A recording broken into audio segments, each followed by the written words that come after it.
The day of crossing the Irish Sea from Belfast to the peninsula of Kintyre had arrived. After a good breakfast, we started our engines and left at 8 in the morning for our next adventure eastwards. The goal was to reach the small town of Campbelltown in the afternoon.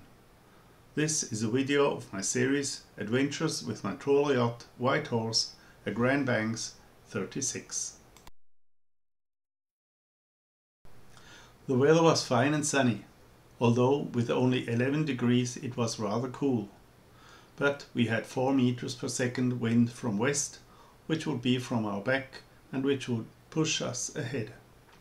The distance was about 110 kilometers, a journey of 7 hours.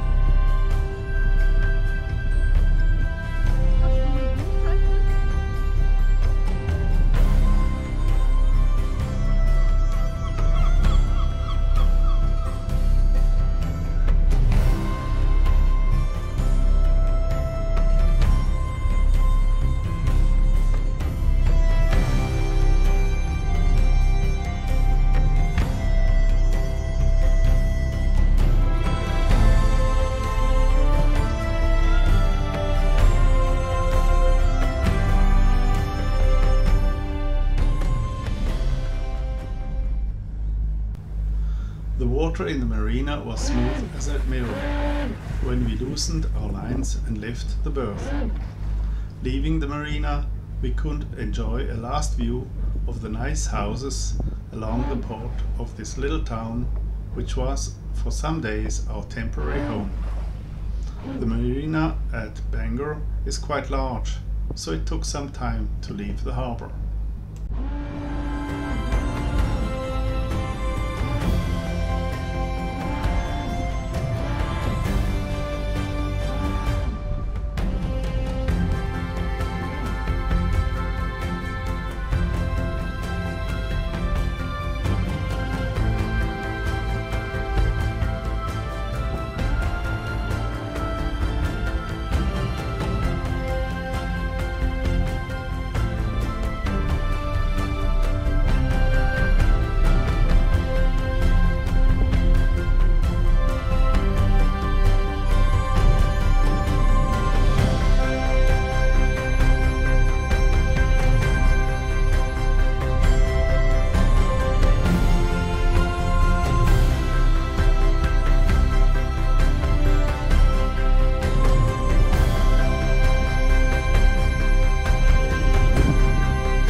After leaving the marina, we turned north to sail along the coast of Northern Ireland. On the one hand, we wanted to see a bit more of the countryside. On the other hand, we chose a route that would have a short crossing of the Irish Sea until we reached Scotland. It was nice watching the landscape pass as we headed north.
Along the coast we could watch birds flying around their nests in the cliffs.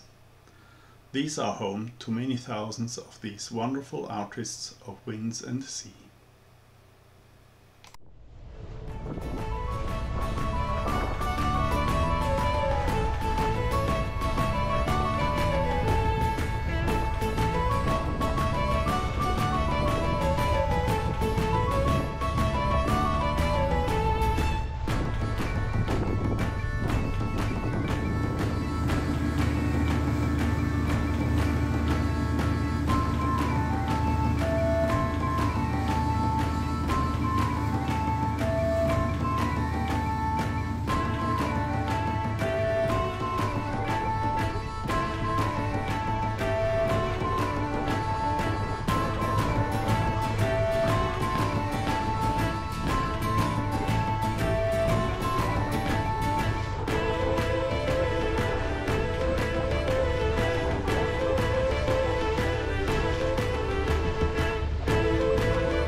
Hours into the journey, we headed east into the Irish Sea. We had about 27 kilometers or 2 hours of open sea ahead of us, and the weather had turned grey and there were rain showers on the horizon. But the wind situation was still okay and the conditions with waves were still acceptable, so we could go ahead. Still, the boat was rolling and my partner Anita preferred to lie down.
After an hour of travel, the weather turned better again, and we could see the hills of the peninsula Kintyre on the horizon.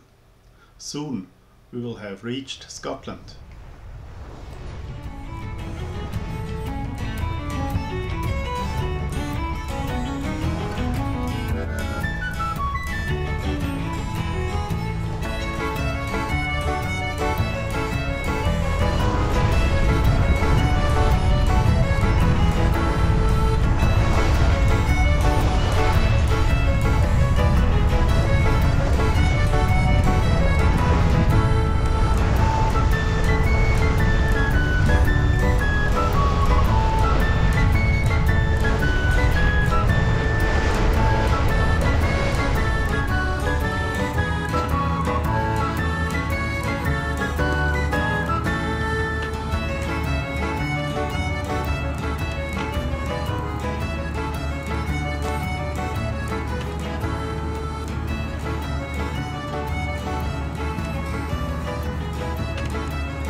Southeast of the tip of Kintyre is Sanda Island, with its prominent lighthouse.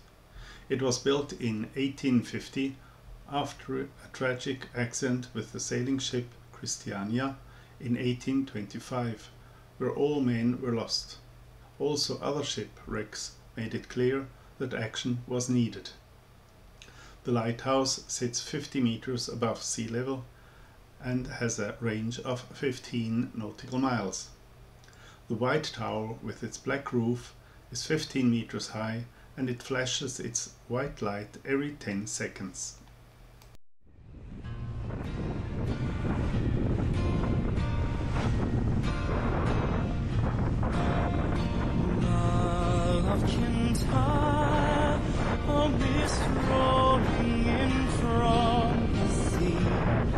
My desire is always to be here, O Mull of Kintyre.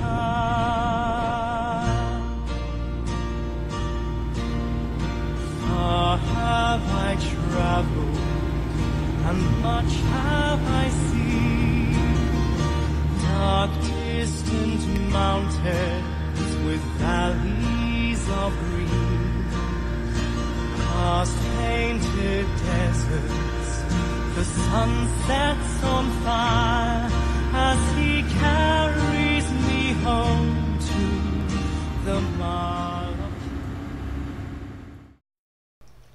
Another 90 minutes later, we saw the rock of Davao Island. It sits at the entrance of the loch to Campbelltown. It hosts a lighthouse and some cottages and is privately owned. The rather strange name originates probably from Du Barre, a saint that was living there in the 15th century.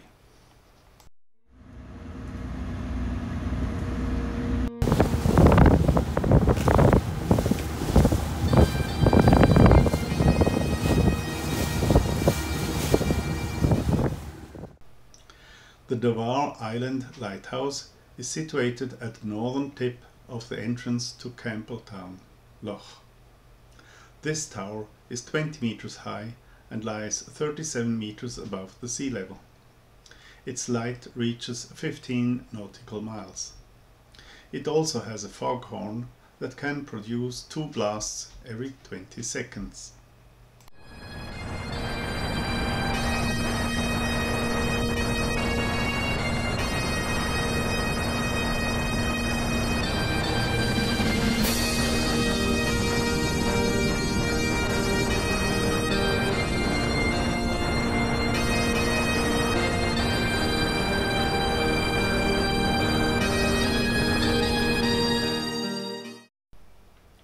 The Campbelltown Loch extends 3 kilometers into the peninsula. At its inner end lies the town itself.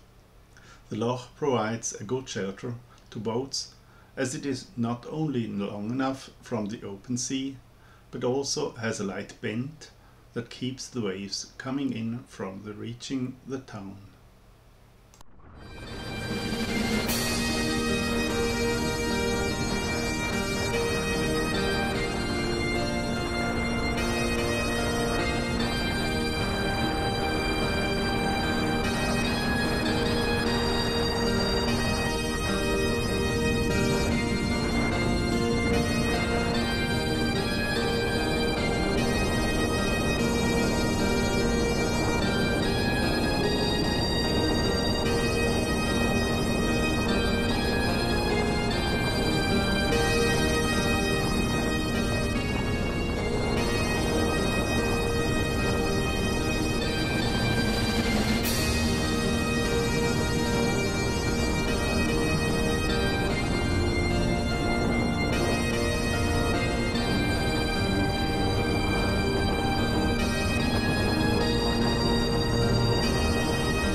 Campbelltown, with its population of about 4,500 people, is not only a fishing town, but also a centre of Scotch whisky production.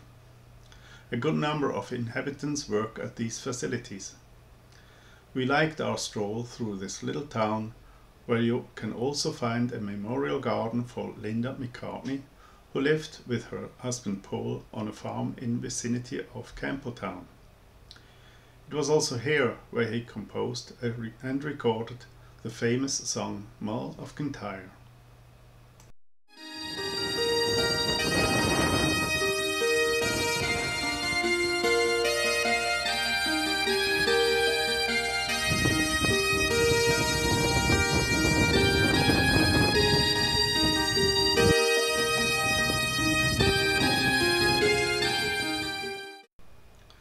We experienced a good Pakistani curry at the local restaurant and then returned to our boat for preparation of our next leg. We were greeted by a pair of sea lions playing in the water between the boats, which we really enjoyed. The marina is very well equipped with good sanitary installations and a secure entrance for the boaters. There is also boat fuel available.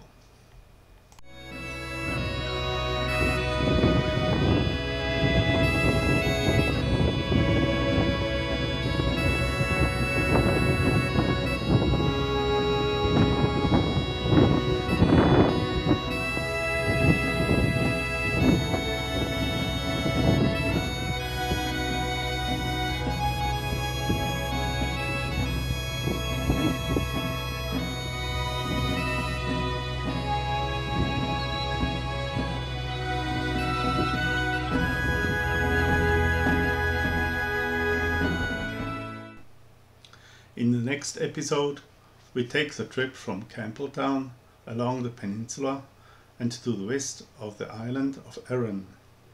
Our goal is Ardishaig, the entrance to the known Crinan Canal.